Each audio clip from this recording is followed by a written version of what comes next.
O Sofrimento Nunca é em Vão, de Elizabeth Elliot, capítulo 1. A Terrível Verdade. Quando eu soube que meu primeiro marido, Jim, estava desaparecido na reserva indígena Auca, o Senhor trouxe à minha mente algumas palavras do profeta Isaías. Quando passares pelas águas, eu serei contigo. Quando pelos rios, eles não te submergirão. Isaías 43, versículo 2. Então, em silêncio, orei. Senhor, não permita que as águas transbordem. E ele me ouviu e me respondeu. 2 anos depois, fui morar com os índios que haviam matado Jim. 16 anos depois, após ter voltado aos Estados Unidos, casei-me com um teólogo chamado Addison Leite. 3 anos e meio depois, ele morreu de câncer. Algumas situações difíceis têm ocorrido na minha vida, é claro, assim como na sua, e eu não posso lhe dizer, sei exatamente aquilo pelo qual você está passando, mas posso afirmar, conheço aquele que sabe, e cheguei à conclusão de que foi por meio do sofrimento mais intenso que Deus me ensinou as lições mais profundas. E se confiarmos nele desta forma, podemos chegar à segurança inabalável de que ele está no comando. Deus tem um propósito amoroso e ele pode transformar algo terrível em algo maravilhoso. O sofrimento nunca é em vão. Quando pediram a C.S. Lewis para escrever um livro sobre o problema da dor, ele pediu permissão para escrevê-lo no anonimato. O pedido foi recusado por não estar em consonância com aquela série editorial em particular. Então, ele escreveu o seguinte em seu prefácio: se eu fosse dizer o que realmente penso sobre a dor, seria obrigado a fazer afirmações aparentemente tão ousadas que soariam ridículas se soubessem quem as fizera. Eu penso da mesma forma. Ao ouvir as histórias de outras pessoas sobre seus próprios sofrimentos, sinto como se eu mesma não soubesse praticamente nada sobre o assunto. Estou no jardim de infância, por assim dizer, em comparação à minha amiga Jen, por exemplo, que é tetraplégica e tem de permanecer deitada de um lado para o outro 24 horas por dia numa casa de repouso em Connecticut. Ou a minha amiga Judy Squires, da Califórnia, que nasceu sem as pernas, ou ao meu amigo mais recente, Joy Bailey, que perdeu 3 filhos. Porém, se tudo o que descobri acerca do sofrimento fosse obtido apenas por observação, seria ainda assim suficiente para me dizer que estamos diante de um tremendo mistério. O sofrimento é um mistério que nenhuma de nós tem, de fato, a capacidade de perscrutar. E estou certa de que é um mistério do qual todas indagamos a razão em um ou noutro momento. Se tentarmos conciliar o mistério do sofrimento com a ideia cristã de um Deus que sabemos nos amar, se pensarmos nisso por mais de 5 minutos, a noção de um Deus amoroso não pode ser deduzida da evidência que temos à nossa volta, muito menos da experiência humana. Gostaria de relembrar uma história sobre a minha própria educação doméstica. Cresci num sólido lar cristão na Filadélfia, no qual ambos os meus pais eram o que chamo de cristãos 7 dias por semana. Na porta de entrada da casa tínhamos uma pequena placa de metal que dizia: Cristo é o cabeça deste lar, o convidado invisível em cada refeição, o ouvinte silencioso de cada conversa. Aprendemos que Deus é amor. Penso que um dos primeiros hinos que aprendemos foi aquele singelo cântico evangélico: Jesus me ama, isso eu sei, pois a Bíblia assim me diz. Quando eu tinha 9 anos, morávamos num bairro de 42 meninos, mas eu tinha uma amiga cujo nome era S e que morava a cerca de 6 quarteirões. S e eu, ambas tínhamos 9 anos quando ela morreu. E quando eu tinha cerca de 3 ou 4 anos, hospedamos uma moça que estava prestes a ir para a China na condição de missionária. O nome dela era Betty Scott. Ela foi para a China e se casou com seu noivo, John Stan.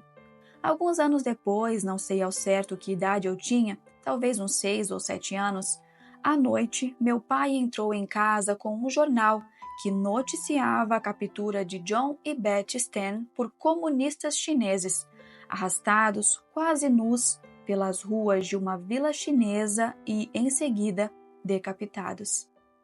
Você pode imaginar a impressão que isso causou na mente de uma criancinha, pois Beth Stan, sentada à nossa mesa de jantar, nos dera seu testemunho antes de ir para a China. Também tenho lembranças vívidas das notícias de jornal sobre o sequestro do bebê de Charles Lindbergh e de como eu ia dormir à noite, imaginando uma escada sendo colocada para acessar minha janela. E meus pais, sem saber que eu estava preocupada a esse ponto, nem pensaram em me dizer que, de fato, o risco de alguém se interessar em sequestrar uma criança como eu era mínimo, já que não éramos exatamente o que você chamaria de pessoas ricas. Não obstante, quando eu era pequena, tive de fato alguma experiência da morte, e apenas algumas semanas atrás, para voltarmos ao momento atual, alguns amigos meus e do meu marido nos ligaram para dizer que seu pequeno filho de 4 anos, que nascera com a espinha bífida, estava indo muito bem. Mas a mãe estava grávida e, por várias razões, fizeram alguns exames que revelaram que o bebê em seu ventre também tem a espinha bífida. Então, eles estavam ligando apenas para dizer: estamos sofrendo. Por favor, orem por nós. E ouvir histórias assim me fez pensar que a minha experiência de sofrimento é realmente muito pequena. A pergunta é inevitável para qualquer indivíduo pensante: onde está Deus em tudo isso? Você consegue olhar para esses dados e ainda assim crer? Trata-se da mesma questão apresentada por Alyosha por Ivan Karamazov no famoso romance de Dostoiévski, Os Irmãos Karamazov, que narra a história de uma pequena menina de 5 anos. Ivan diz ao seu irmão Alyosha: pois bem, estes ilustres pais submetiam a pobre criatura a todo gênero de torturas. Açoitavam-na, davam-lhe pancadas, espancavam por qualquer coisa até que o corpo dela ficava completamente torturado. E logo começavam os maiores refinamentos de crueldade. Encerravam-na num lugar nauseabundo nas noites geladas e, sob o pretexto de que ela não chamava para que a tirassem dali, como se uma criatura de 5 anos pudesse despertar do seu sono angelical e profundo e chamar. Sujavam-na, enchiam-lhe a boca de excrementos e era a mãe, a própria mãe, quem lhe fazia isto. E essa mãe podia dormir enquanto a filha gritava até desistir. Compreenderás tu por que a razão esta criança, que ainda não tem consciência do que lhe fazem, bate com os punhos no peito, as mãos geladas de frio e das trevas, e derrama doces lágrimas suplicando a ajuda do bom Deus? Compreendes isto, irmão amigo, piedoso e humilde noviço? Compreendes por que se há de permitir tal infâmia? Por isso me apresso a devolver o meu bilhete, e se sou honrado, devo devolvê-lo o mais depressa possível. É isso que tenho de fazer. Não é que rejeite Deus, Alyosha. Devolvo-lhe apenas o bilhete. Ora bem, rogo-te que me respondas. Supõe que estás construindo o destino humano com o objeto de fazer por fim o homem feliz, dando-lhe paz e tranquilidade, mas que fosse essencialmente indispensável torturar uma criança de peito até a morte e assentar esse edifício de felicidade nessas lágrimas que ficam sem vingança. Consentirias em ser o arquiteto em tais condições? Fala e dize-me o que sentes. E o que eu desejo compartilhar com vocês é o que considero ser a verdade nua e crua, sem evasivas e sem lugares comuns óbvios e simplórios. Está bem fraca em minha memória uma imagem que vi na revista Time esta semana de um inconsolável bebê recém-nascido cuja mãe era viciada em crack. O simples fato de olhar para aquela imagem abalou em minha mente, por assim dizer, tudo o que eu planejava dizer a vocês nesta série. Ontem aconteceu de eu me sentar no avião ao lado de uma mulher que lia um livro intitulado Manual do Senhor da Vida, o qual, segundo a capa, era sobre metafísica, conscientização do cérebro e da mente, princípios do potencial humano, além desta espantosa afirmação: crie sua própria realidade agora. E eu pensei em como odiaria ser levada a esse extremo de ter de criar minha própria realidade em face das condições da experiência humana. Desse modo, levanto a seguinte questão: há uma razão para crer que o sofrimento humano não seja em vão? Há por trás disso tudo algum propósito eterno e perfeitamente amoroso? Se houver, ele não é óbvio nem evidente. Contudo, por milhares de anos, em face dessa realidade espantosa, essa terrível verdade, as pessoas têm crido que há um Deus amoroso, que esse Deus está atento à realidade que nos cerca e que, ainda assim, Ele nos ama. Se essas pessoas continuam insistindo que Deus sabe o que está fazendo, que Ele tem o mundo inteiro em suas mãos, então, repito, a razão não pode ser de modo algum óbvia. Não é possível que essas milhares de pessoas sejam todas surdas, burras, cegas, ignorantes e incapazes de ver com clareza e objetividade os dados com os quais eu e você constantemente nos deparamos. Qual é a resposta? F. W. H. Myers, em seu poema São Paulo, escreveu as seguintes palavras: não há ofensa cruel demais para se expiar? Que são esses anos desesperados e obscuros? Não ouviste tua criação inteira gemer os suspiros dos cravos ou as lágrimas de uma mulher? A resposta não é óbvia. Deve haver uma explicação em algum lugar, e meu propósito é tentar alcançar essa explicação e, então, investigar se há algo que você e eu possamos fazer acerca dessa questão do sofrimento. Estou convencida de que há um bom número de coisas nesta vida sobre as quais nada podemos fazer, mas com as quais Deus deseja que façamos algo, e espero que, quando terminarmos, eu me tenha feito entender. Ora, a palavra sofrimento pode parecer muito elevada, talvez até solene demais para o tipo de dificuldade que temos hoje. Eu não conheço nenhuma de vocês que ouvem meus ensinamentos hoje, assim como não faço ideia de quem pode ter acesso a esse material no futuro de alguma outra forma. Mas se eu conhecesse vocês e suas histórias, então eu descobriria que não é possível falar pessoalmente a cada necessidade que existe aqui, a cada tipo de sofrimento. E estou razoavelmente segura de que, então, algumas pessoas aqui sairiam dizendo: bem, de fato não faço ideia do que é o sofrimento. Nunca passei por nada parecido com o que Joni Eareckson, Joe Bailey ou mesmo Elizabeth Elliot passaram. E, é claro, isso é verdade. Mas eu poderia dizer a mesmíssima coisa se conhecesse a sua história. Eu poderia dizer: bem, eu jamais passei por nada parecido com isso. Então, eu gostaria de lhe apresentar uma definição de sofrimento que cubra todo o aspecto de dificuldades possíveis, desde um vazamento na máquina de lavar ou quando a carne queima no forno e você está prestes a receber seu chefe para jantar naquela noite. Todas aquelas situações em que a reação humana imediata é: oh, não!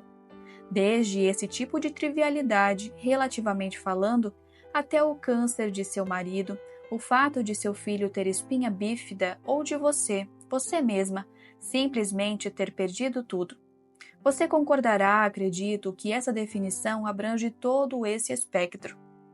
As coisas que eu vou tentar lhe dizer se aplicarão às pequenas coisas, aquelas situações às vezes ridiculamente pequenas, mas com as quais você, se for um pouco parecida comigo, fica completamente aborrecida e transtornada, embora elas sejam insignificantes em comparação às grandes coisas.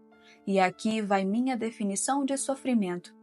Sofrimento é ter o que você não deseja ou desejar o que você não tem. Penso que isso abrange tudo. Você consegue imaginar um mundo, por exemplo, no qual ninguém tem nada indesejável, sem dor de dentes, sem impostos, sem parentes complicados, sem engarrafamentos? Ou, em contraste, Você consegue imaginar o mundo no qual todos têm tudo o que desejam? Clima perfeito, esposa perfeita, marido perfeito, saúde perfeita, notas perfeitas, felicidade perfeita? Malcolm Muggeridge disse: se por acaso você eliminasse o sofrimento, o mundo seria um lugar terrível, pois tudo aquilo que corrige a tendência humana de se sentir importante demais, de se gabar em excesso, desapareceria. O homem já é mau o bastante agora, mas seria absolutamente intolerável se nunca sofresse. Muggeridge chega ao cerne do que quero dizer. O sofrimento nunca é em vão. Mas como eu sei disso? As lições mais profundas que aprendi em minha própria vida vieram dos sofrimentos mais profundos. Dessas águas mais profundas e dessas chamas mais ardentes vieram as lições mais profundas que eu sei sobre Deus. Imagino que a maioria de vocês diria exatamente o mesmo. E eu acrescentaria: as maiores dádivas da minha vida também acarretaram os maiores sofrimentos. As maiores dádivas da minha vida, por exemplo, têm sido o casamento e a maternidade. Não podemos jamais esquecer que, se quisermos evitar o sofrimento, devemos ter o cuidado de nunca amar nada nem ninguém. As dádivas de amor têm sido dádivas de sofrimento. Essas duas coisas são inseparáveis. Ora, eu não venho até você como um teólogo ou erudito. Eu não venho apenas como alguém que assiste de camarote e pondera friamente, mas como alguém em cuja vida Deus se certificou de que houvesse certa medida de sofrimento, certa medida de dor. E é exatamente dessa medida de dor que tem surgido a convicção inabalável de que Deus é amor. Quando minha garotinha Valerie tinha 2 anos, o pai dela morrera havia mais de um ano, e eu estava começando a ensinar a ela coisas como o Salmo 23. O Senhor é meu pastor e nada me faltará. Ele me faz repousar em pastos verdejantes, leva-me junto das águas de descanso e refrigera minha alma. Ainda consigo ouvir aquela frágil vozinha de bebê dizendo: leva-me para junto das águas de descanso. E eu percebi, ao ouvi-la novamente falar, e ainda tenho uma gravação dela falando, e pensei: de onde ela tirou essa entonação estranha? Então percebi que ela havia aprendido com sua mãe, que ensinava a ela palavra por palavra. Ela dizia: leva-me. E então eu dizia: para junto. E ela dizia: para junto. Seja como for, ela aprendeu. Também ensinei a ela coisas como o Salmo 91, um dos meus favoritos. O que habita no esconderijo do Altíssimo e descansa à sombra do Onipotente, diz o Senhor. Meu refúgio e meu baluarte, Deus meu, em quem confio. Pois ele te livrará do laço do passarinheiro e da peste perniciosa, cobrir-te-á com as suas penas e sob suas asas estarás seguro. A sua verdade é pavês e escudo. Não te assustarás do terror noturno, nem da seta que voa de dia, nem da peste que se propaga nas trevas, nem da mortandade que assola ao meio-dia. Caiam 1000 ao teu lado e 10.000 à tua direita, tu não serás atingido. Salmo 91, 1-7. Ora, quero que você pense em como uma mãe viúva tenta ensinar o significado desse salmo à sua filhinha, cujo pai foi assassinado por um grupo de índios selvagens que pensaram que ele era um canibal. Ensinar o que as palavras da Escritura significam. Ela aprendeu: Jesus me ama, isso eu sei, não porque o pai dela for assassinado. Ela não aprendeu dessa forma. Em vez disso, ela aprendeu: Jesus me ama, isso eu sei, pois a Bíblia assim me diz. Ela aprendeu a cantar: Deus vai cuidar de mim. E como eu deveria explicar que 1000 caiam ao teu lado e 10.000 à tua direita, mas tu não serás atingido? Falo isso porque talvez ajude você a ver que eu fui forçada, pelas circunstâncias de minha própria vida, a tentar cavar até o leito de rocha da fé, até aquilo que é inquebrável e inabalável. Deus é meu refúgio. Ele era o refúgio de Jim? Ele era sua fortaleza? Na noite anterior à sua entrada no território Aorani, aqueles 5 homens que seriam mortos pelos Aorani cantaram: Descansamos em ti, nosso escudo e nosso defensor. Como sua fé reage diante da ironia dessas palavras? Do lado de cá do paraíso não há satisfação intelectual para a velha pergunta: por quê? Porém, embora eu não tenha encontrado satisfação intelectual, encontrei paz. A resposta que lhe dou não é uma explicação, mas uma pessoa, Jesus Cristo, meu Senhor e meu Deus. Como compartilhei no início deste capítulo, ao perceber que meu marido estava desaparecido e ao ficar mais 5 dias sem saber que ele estava morto, as palavras que Deus me trouxe naquele momento foram Isaías 43. Quando passares pelas águas, eu serei contigo. Quando pelos rios, eles não te submergirão. Quando passares pelo fogo, não te queimarás, nem a chama arderá em ti, porque eu sou o Senhor teu Deus. Isaías 43, 2 e 3, parte A. E então percebi que Deus não estava me dizendo que tudo ficaria bem, humanamente falando, que Ele iria preservar meu marido fisicamente e trazê-lo de volta para mim. Mas Ele estava me fazendo uma promessa inequívoca. Estarei contigo porque eu sou o Senhor teu Deus. Ele é aquele que me amou e entregou a si mesmo por mim. E aquele desafio que Ivan Karamazov fez a Alyosha, seu irmão, ecoava um desafio feito milhares de anos antes, o desafio lançado a Jesus quando ele estava pendurado na cruz. Tu que destruirias o templo e o reconstruiria em 3 dias, salva-te a ti mesmo. Se és o Filho de Deus, desce. Então, você se lembra de como a elite religiosa, com desdém, o insultava com palavras acusatórias. Salvou os outros, a si mesmo não pode salvar-se. Confia em Deus, que Deus o livre agora. É um milagreiro, que nos prove agora, pois disse: sou o Filho de Deus. Assim tornamos a terrível verdade de que o sofrimento existe. E a questão permanece: Deus está prestando atenção? Se sim, por que ele não faz algo? Eu digo que sim, que ele fez, que ele está fazendo algo e que fará algo. O assunto só pode ser abordado pela cruz, aquela velha e rude cruz tão desprezada pelo mundo. A pior de todas as coisas que já ocorreram na história humana torna-se a melhor de todas as coisas, pois ela me salvou. Ela salva o mundo. Desse modo, o amor de Deus, representado e demonstrado a nós ao entregar seu Filho Jesus para morrer na cruz, se encontra e se harmoniza com o sofrimento. Você percebe? Esse é o ponto crucial da questão. E aquelas dentre vocês que estudaram latim talvez se lembrem de que a palavra crucial vem de cruz, a palavra latina para cruz. É apenas na cruz que podemos começar a harmonizar essa aparente contradição entre sofrimento e amor. E nunca entenderemos o sofrimento a menos que entendamos o amor de Deus. Estamos falando sobre 2 níveis diferentes de compreensão. Repetidas vezes nas Escrituras, nós temos o que parecem ser paradoxos absolutos, porque estamos falando de 2 reinos distintos. Estamos falando deste mundo visível e do reino invisível, no qual os fatos deste mundo são interpretados. Por exemplo, considere as bem-aventuranças, aquelas maravilhosas afirmações de paradoxo que Jesus deu às multidões enquanto lhes pregava no monte. Ali, ele disse coisas estranhíssimas como estas: Felizes são aqueles que sabem o significado da tristeza. Felizes aqueles que não reivindicam nada. Felizes são aqueles que sofrem perseguição.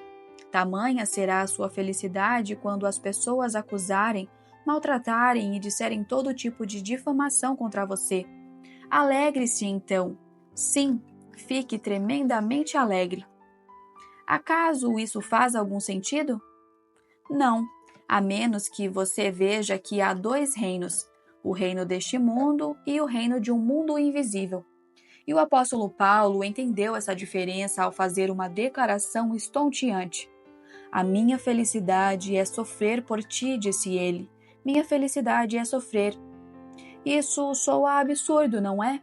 Contudo, esta é a palavra de Deus. Janet Erskine Stewart disse: alegria não é a ausência de sofrimento, mas a presença de Deus. Foi isso que o salmista descobriu no vale da sombra da morte. Você se lembra, ele disse: não temerei mal algum. Ora, o salmista não era ingênuo o bastante para dizer: eu não temerei mal algum, pois não existe mal algum.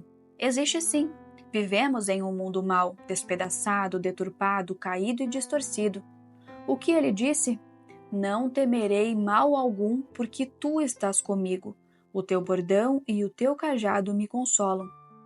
Mas, quando eu estava agarrada ao meu rádio de ondas curtas na floresta do Equador em 1956 e ouvi que meu marido estava desaparecido, quando Deus trouxe à minha mente as palavras do profeta Isaías: quando passares pelas águas eu serei contigo, quando pelos rios eles não te submergirão, você deve imaginar que minha reação não foi muito espiritual. Eu dizia: mas Senhor, tu estás comigo o tempo todo. O que eu quero é ter o Jim. Eu quero meu marido. Nós estamos casados há apenas 27 meses depois de esperarmos 5 anos e meio. 5 dias depois, eu soube que Jim estava morto, e a presença de Deus comigo não era a presença de Jim. Aquilo era uma realidade terrível.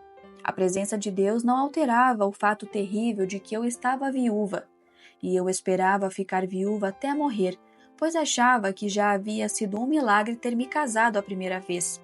Eu não podia imaginar que me casaria uma segunda vez, muito menos uma terceira vez. A presença de Deus não mudou a realidade da minha viuvez. A ausência de Jim me empurrou, me constrangeu, me impeliu para Deus, minha esperança e meu único refúgio. E naquela experiência aprendi quem é Deus. Eu o conheci como não poderia ter conhecido de outra forma. Por isso posso lhe dizer que o sofrimento foi um meio insubstituível pelo qual aprendi uma verdade indispensável. Eu sou o Senhor. Em outras palavras, aprendi que Deus é Deus. Bem, ainda sinto vontade de voltar a dizer: mas Senhor, e quanto aqueles bebês? E quanto aquela pequena criança com a espinha bífida? E quanto aqueles bebês que nascem terrivelmente deficientes, com sofrimentos terríveis, porque suas mães viviam na cocaína, na heroína ou no álcool? E quanto ao pequeno Macduff, meu cachorro terrier, que morreu de câncer aos 6 anos? E quanto ao bebê Lindenberg e ao casal Stem, que foi decapitado? O que dizer de tudo isso? Não posso responder às suas perguntas, nem mesmo às minhas próprias, senão nas palavras da Escritura, com as palavras do apóstolo Paulo, o qual conhecia o poder da cruz de Jesus. E isto foi o que ele escreveu. Porque para mim tenho por certo que os sofrimentos do tempo presente não podem ser comparados com a glória a ser revelada em nós. A ardente expectativa da criação aguarda a revelação dos filhos de Deus. Romanos 8, 18 e 19. A criação se tornou vítima da frustração.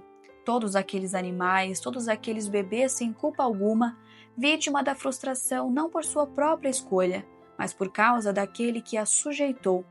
Contudo, sempre houve esperança. E esta é a parte que me traz um conforto imensurável. O próprio universo se libertará do cativeiro da mortalidade e será trazido à liberdade e ao esplendor dos filhos de Deus. De onde vem essa ideia de um Deus amoroso? Não é uma dedução. Não é o homem desesperado em busca de um Deus a ponto de fabricá-lo em sua mente. É o Verbo, aquele que era antes da fundação do mundo, sofrendo como um cordeiro imolado. E ele guarda na manga cartas das quais eu e você não fazemos a menor ideia agora. Ele nos disse o suficiente para sabermos que o sofrimento nunca é em vão.